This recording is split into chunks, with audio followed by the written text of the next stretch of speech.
Hello and welcome to World of Me. My name is Clark and this is Genshin Impact review. I was going to do a serious video of this game, but I decided to do a review instead. Why? Well, reasons you may or may not understand as I do this review. So let's get on with this. As I was writing and recording the footage of this game, I've got an in-game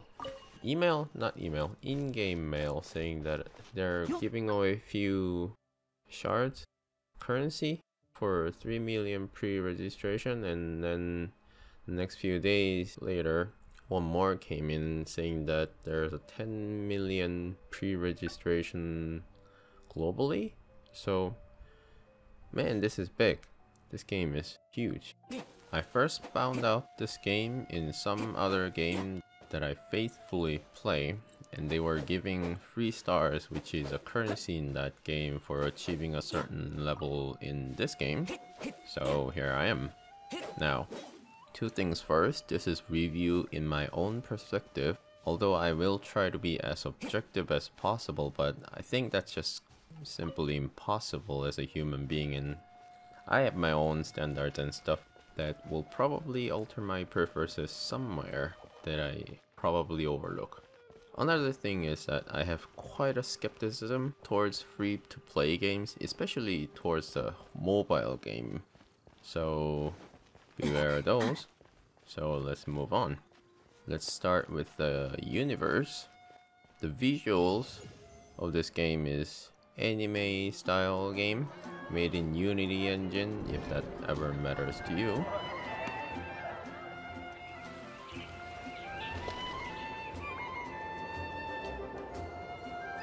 Environments and atmosphere is, well, Japanese fantasy isekai, as you wanna word it, feel. Everything is pretty cute, easy in the eyes. Now, I'll say it right now, if you're not into animes, you're not going to enjoy this game that much, or at least looking at it. Now, one thing in particular about this game is that it's an open world game. This could be a good thing and a bad thing. Something about open world is that you could get lost in doing other things than main story and stuff. So that's a positive and negative, I guess.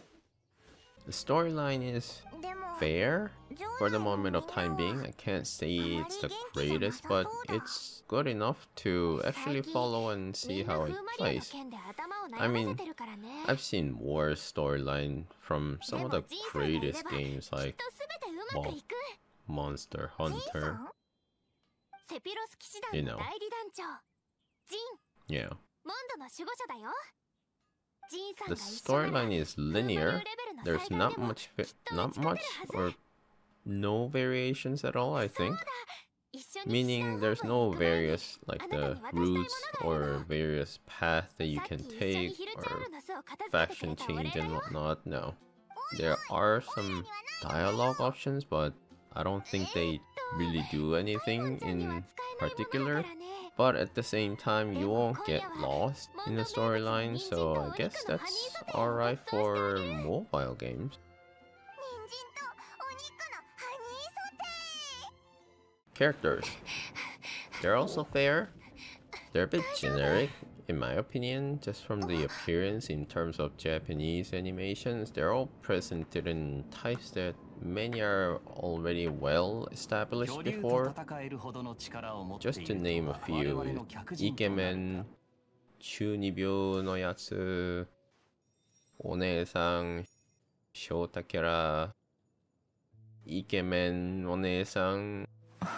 Well, you name it, there are plenty actually. You'll know who is what type just by their looks. They don't deviate too much. If you see enough anime or read manga and such, it won't be that hard to guess which one is which type of character. I think there's a bit more depth to the characters as the story goes, so I think it's worth looking for to learn the characters more. It's only ever growing as the game updates, as they added this Rori this week or so, I think. So even if you don't see your character type right now, you may see it later. Well, don't lose your hopes up just yet. Sound.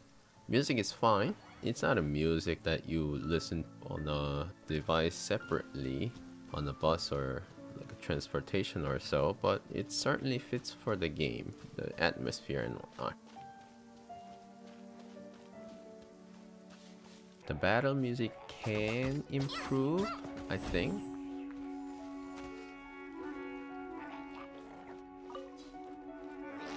Like how Sekiro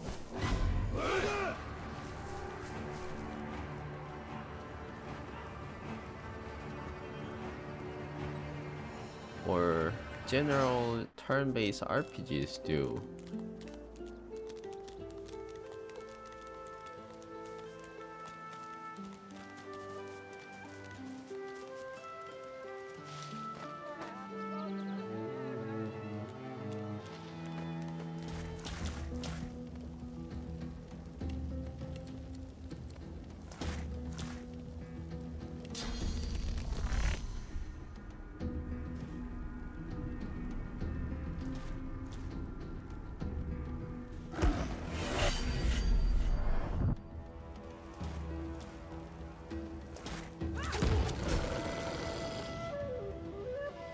So I think it's alright. At the same time, it's a little too calm for my taste, so yeah. So overall, everything is all close to Japanese animation feel, and if you are used to Japanese pop culture, you won't be disappointed. Now gameplay. The basic movement looks and feels responsive, fast and fluent. A big plus here is that the freedom of movement, a wide range of movements. There's like wall climbing, gliding, swimming, which is all limited to just stamina, which can be increased by just playing the game, by exploring. It feels free enough to move and act that feels less strict than other games do. I never expected to have wall climbing, crawling, so I think that kind of freedom was quite fresh. Walking frozen part of the water was also a nice touch too. Small details like this enhances the immersion, so I like it. Now the combat. The element mix in the game is fair, I guess. Players are introduced with various elements to play with and mix. Some make sense and some don't, but whatever. Now, the combos are easy to pull. Could be overwhelming for those who are new to the action game, but at the same time, this comes down to how deep you are going to invest into this game. If you are going to be a casual like myself, you're fine. Just change the character during attacking whenever you remember to do so. And if you're going to be a hardcore gamer of this game, you may or may not hit the ceiling a bit, as there are only a handful of movesets to begin with. So don't expect to do long and wild combos like Dante or Bayonetta's can. But I don't know, you could try, certainly.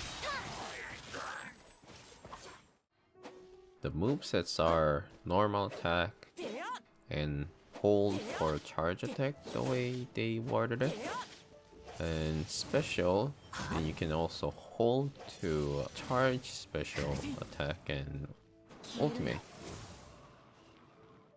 Some can be animation cancelled, some cannot. I think the last hits are sometimes not cancelable. And characters can be changed during the animation if I'm correct. All animation or most of it at least. Now, does this make sense to you or not? If not, it's fine, don't worry about this. If you do, well, you have some room to experiment, so give it a shot. The targeting system is fair as well. Usual auto-targeting system, the character just targets whatever is closest to you, so it's alright. So, all in all, in conclusion, the game is well made for Japanese animation fans who are willing to play casually with, well, less brain power. I think the weight is perfect and well fit for a mobile game, and maybe slightly light for a PC and PS4 game. But that doesn't necessarily mean that the game is bad or boring. I mean, along with the main story quest, there's side quest, exploration, follow the whatever this fairy thing, get a chest or whatever reward, light up the teleport tower, grab stuff from the ground, open chest, do challenge thing that changes daily, and so on and so forth. There's lots of things to do in this game. And also, something I forgot to mention is that many of these activities give some shards for players to spend on the rolling gachas. It's quite a delight to see a free-to-play game of this size. Lets you experience and explore such an amount. While some mobile games offer so little, nothing more than a repetitive match 3 puzzle game, and they mix RPG element into it with a gacha that requires players to grind until your phone battery half-lives its lifespan or pay money to grow much quicker. But you have to love the whole Japan animation culture to enjoy this game. I think I said it before, but I'm gonna say this right now again, that this game is for Japanese animation fans. So, if you can say that you like or love animations, mangas, and looking for a game to play, you probably are playing this game right now. If not, give it a shot. If you don't like animes that much, I wonder what would drive you to keep playing this game other than the hype. But you never know. Again, it's free to play. You only lose download time and your storage space, so what have you got to lose? By all means. And one more thing I should mention is that their monthly is quite affordable, or actually quite cheap on my standard. $5 US or 6 something in Canada or CAT. You get 300 real money currency and 2.7k in-game currency, which translates to about 16 rolls or just a little bit under 17. 18 rolls and a little under 19 rolls if you convert that real money currency into it as well. So if you think you're going to play this game for at least a month, get this.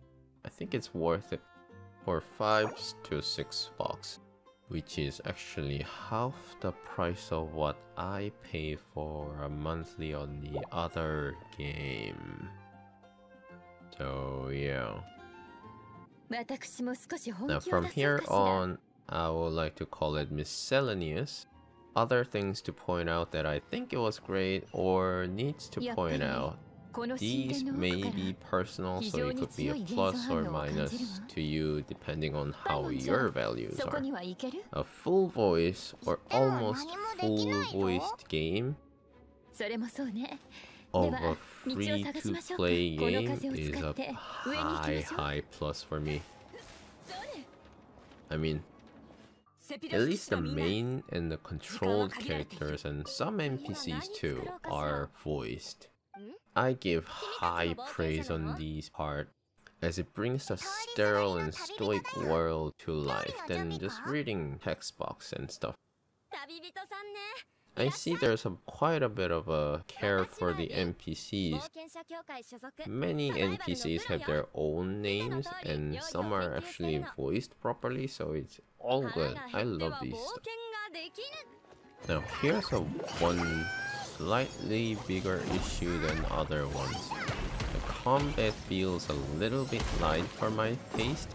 It doesn't feel that weight as how other certain action games do. Like, I don't feel that impact that I get from, say, Sekiro Death Blows or just battle in general in that game.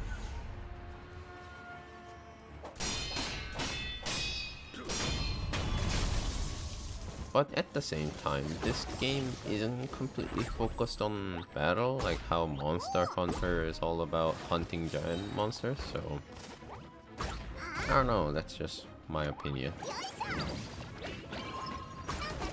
And I think that's all the things that I wanted to say for the moment of time being. So I'm going to cut it here. Thank you for watching and see you next time on the other videos. Bye now.